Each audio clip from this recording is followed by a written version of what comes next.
interview about 3 years ago with Pete and Steve, and I asked them a question about the song Quartz, and I thought it's about the times are changing and everything is getting modern. They told me that about you always be late. Is this right?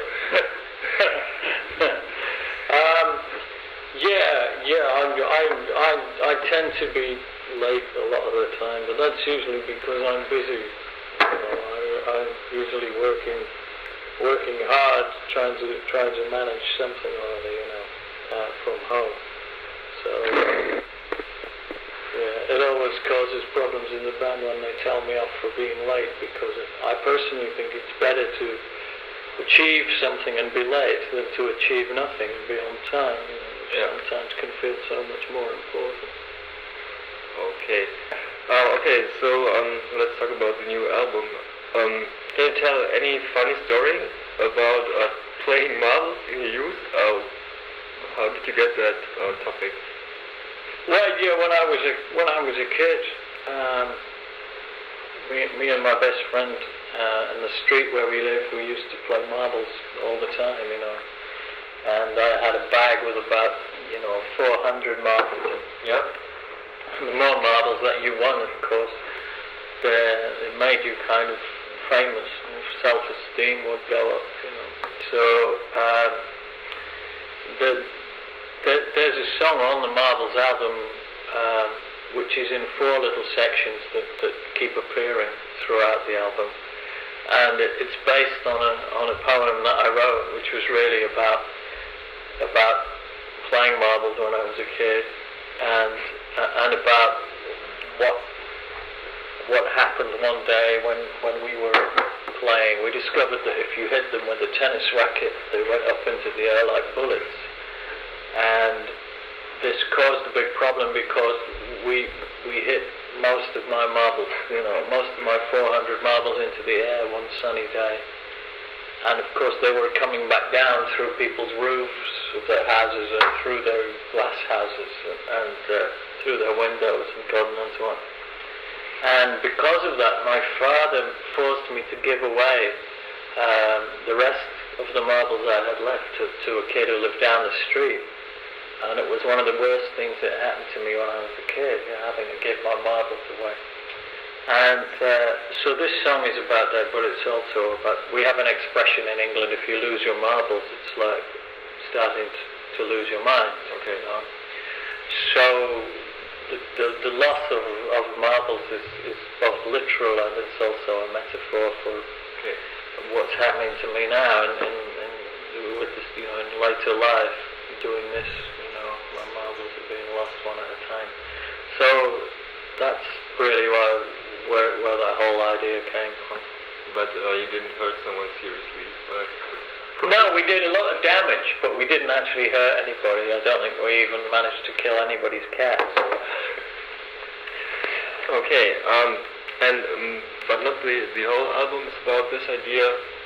It's just 1 or 2 tracks, or... It's one song split into 4 pieces, which keep coming back across the album. The rest of the album is kind of it's loosely related, in the sense that it's inspired by the sort of dilemmas that I've found myself in, because you can't really divorce a writer from what they write, or I'm the kind of writer who writes what I feel or what's going on inside me.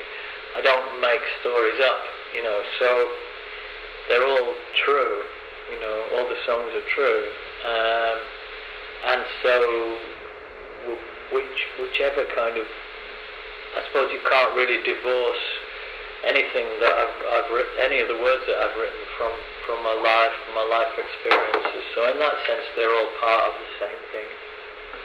Okay. And there was about 12,000 fans that pre-ordered the last album, right? 13,000. The last one, yeah. And how many people pre-ordered the new album? This one, 15,000. 15,000. Yeah, but this one was much more expensive because what we did with this one is this album is a double album. Yeah. Because we found that we'd got an awful lot of songs in the end for this one. So we decided that we would record a double album and that we would sell that directly to the fans. And then when we started thinking about retail and putting the album into shops, they told us that everyone at retail apparently said we won't stock double albums anymore. They're a thing of the past. So we had to make a single album for retail and a double album for the fans. So we sold the double album to the fans for I think about €50. Is it working? Yeah, That's good. sometimes It jams. 2 months ago I forgot to pull the pause trigger. So It's easily better to check. Yeah, and how many names have found their way finally into the booklet? Because well, in this one, 15,000. All 15,000. Yeah, will go in there. So that's a lot of names. So much space and. Well, this booklet is 128 pages. Yeah. Booklet. So we'll get. I don't know how many pages we're going to need to print 15,000 names. That'd be quite a lot, I suppose. But yeah, it'd be a lot more names in this one than there was in the last one, because in the last one, I think there was only 6,000 people who bought it before the deadline. Yeah. But with this one, it's been 15,000 so far, and they all paid sort of €50 for this. If I'm getting it right, in England it would be about just less than £30, which must be about 50 or 45 or 50 euros. So with this album, we have collected much more money than last time. Nearly £500,000 we've actually got in the bank from selling the 15,000 of these. And so what we decided to do this time is we decided to spend £300,000 to start with on marketing the album, which we've never done before. We never marketed one of our own albums before. That was always done by a record label. But this time we have become the record label as well. So we've said, okay, this time we'll be the record label, and we won't do a deal with a major or anything like that. We'll do a distribution deal. So Intake is your... It's our label, yeah. It's been our label for quite a while, since The Strange Engine, I think. Yeah. We started Intake around about then. Okay. Yeah, I read about this that you will spend money to the marketing, and another thing I read is that there are some DJs that are not allowed to play your music. Can you explain that? Oh, that's not some, all of them, I would have thought. I mean, it's the same in just about every country on earth now. The DJs are told what to play. It's completely normal now in radio. So there's a playlist at radio, and the DJs arrive at work in the morning and they get the list, and that's what they're allowed to play.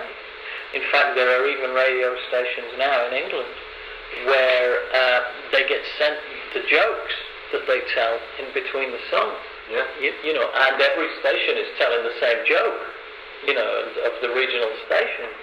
So this joke comes down, from the top floor of some corporation somewhere, and all the DJs have to tell the joke, and yeah, I mean, the DJs are absolutely not allowed to play the music they like, unless it's on the playlist.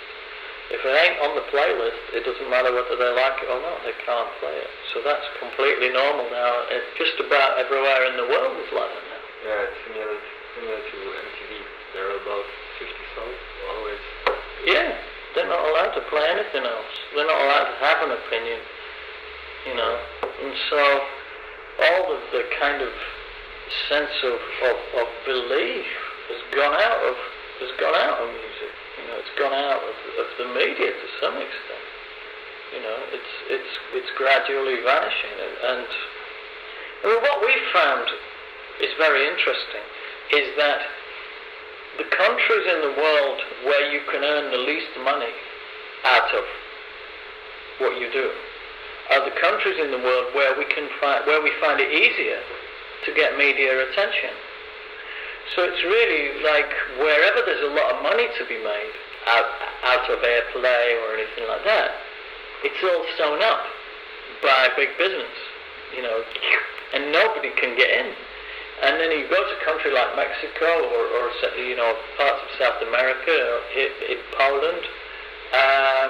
You know, we'll go to Poland, to Warsaw tomorrow, and we've got 5 TV stations want to talk to us.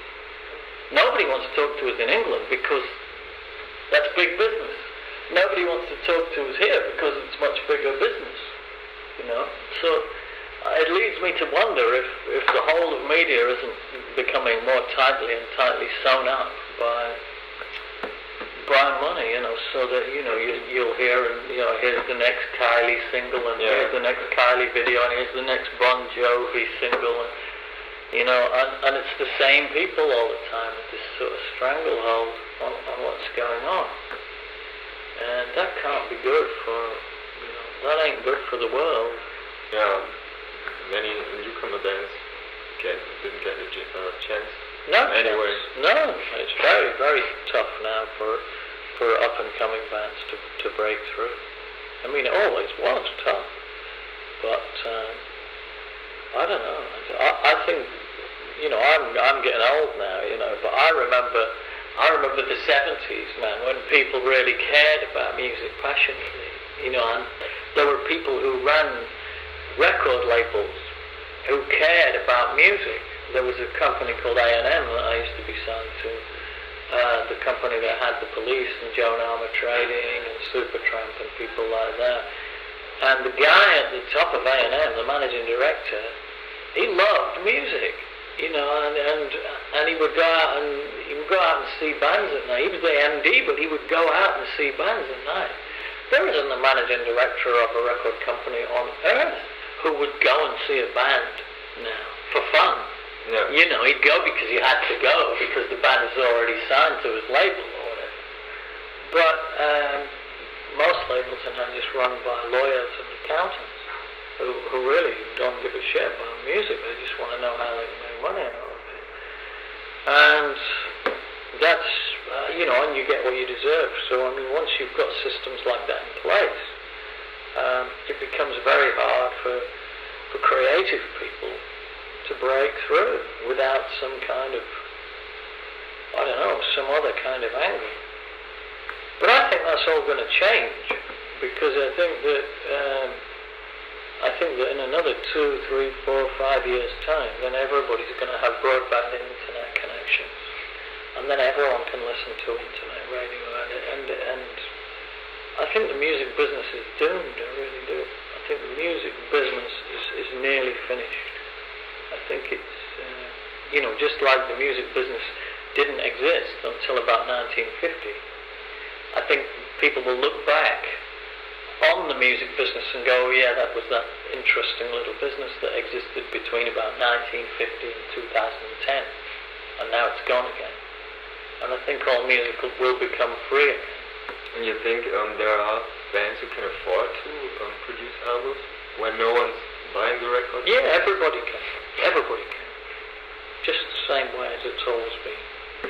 All you do is, instead of spending the first 5 years of your career playing around shitty little clubs for no money and with your fingers crossed trying to get a record deal, which is how it used to be, you spend the first 5 years of your career playing around shitty little clubs, and every time somebody comes to you and says, I really like your band, I really like what you do, you ask them for their email address.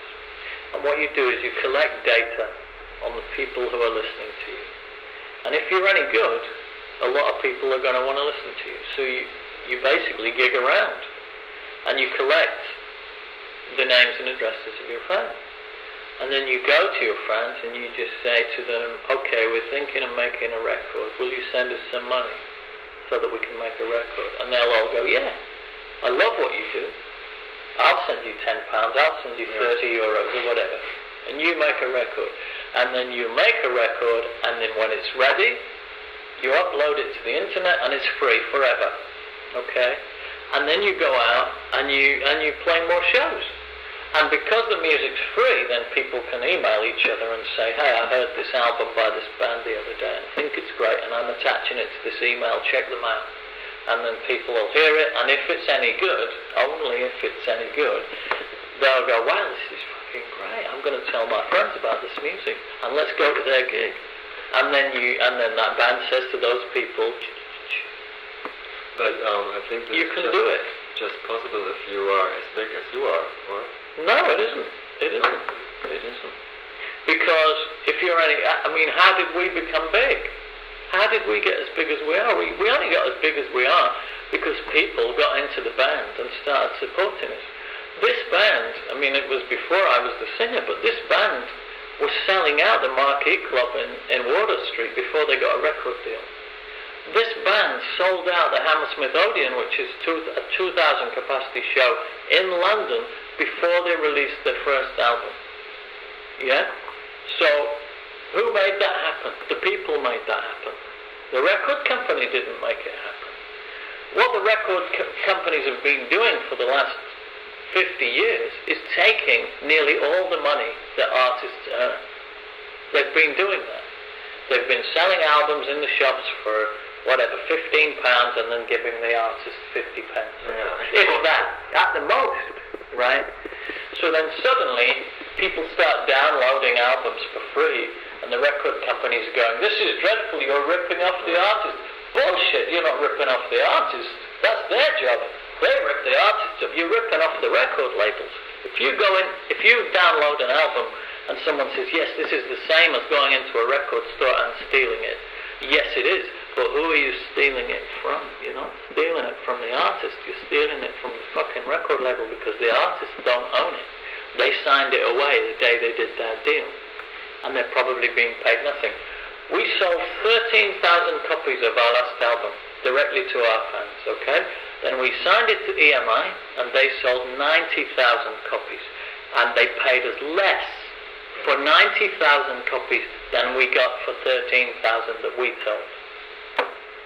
Artists do not need the music business anymore, and it's going to die, and the artists are going to be just fine.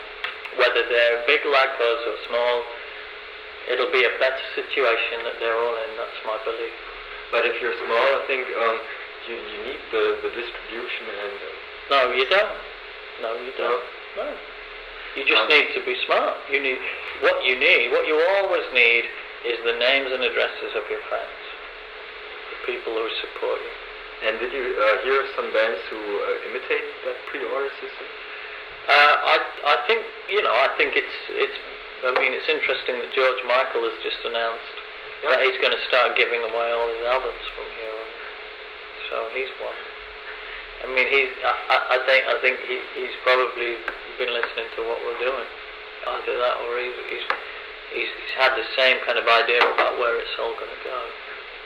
He's decided that he's going to start giving away all the money to charity and stuff, isn't he? Yeah, I don't know. Stop there, I'm afraid. Okay, so I have 4 off 2,000 questions.